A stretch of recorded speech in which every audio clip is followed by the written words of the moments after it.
Барлықтарыңызға сәлем, каналыма қош келдіңіздер.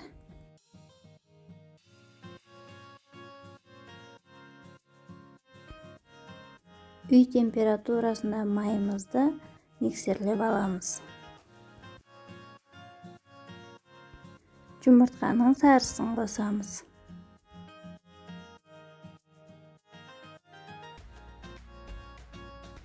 Қантымыз бен ыстықтай сүтімізді қосып миксерлейміз.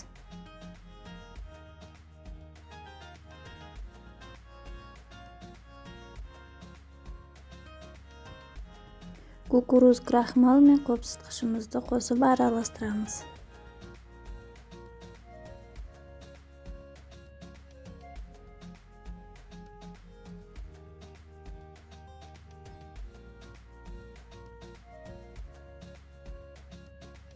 Шым-шым тұзымыз бен ұнымызды қосып араластырамыз.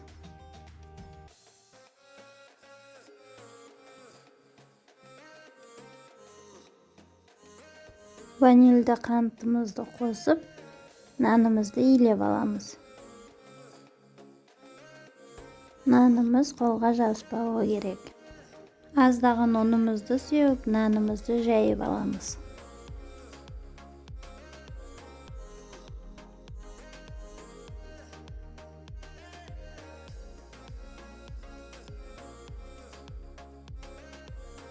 Жайған нанымыз қатты жұқа болмауы қажет.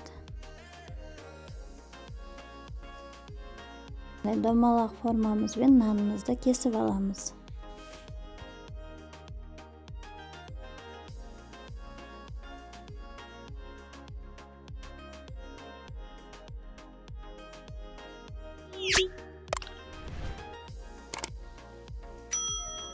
Пергамент қағазына қойып, духовкада 180 градуста 15-20 минутта қызарғанша пісіріп аламыз.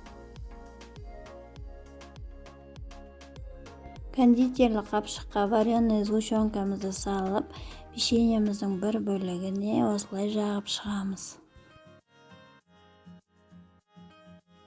Бетіне екінші бөлігін қоямыз.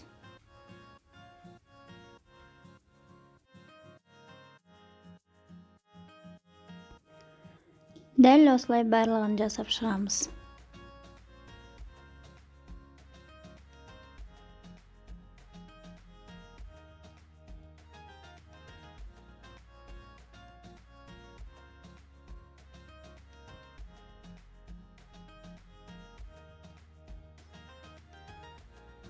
Печеньеміздің жан-жағына вареный сгущенкамызды жағып, қасықпен тегістеп шығамыз.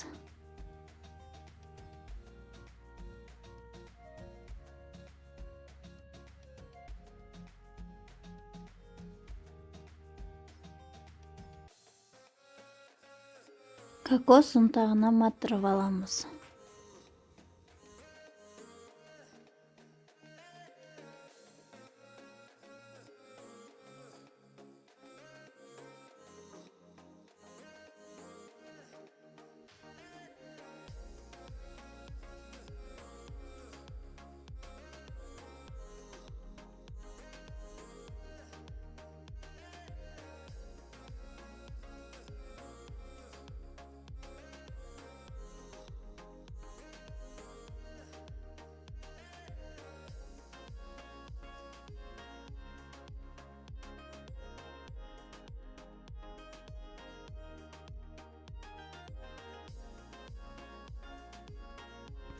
Печеньеміз жұмсақ әрі дәмді болып шығады, жасап көріңіздер. Видеомды соңына дейін көрген болсаңыздар, каналыма тіркеліп қойыңыздар.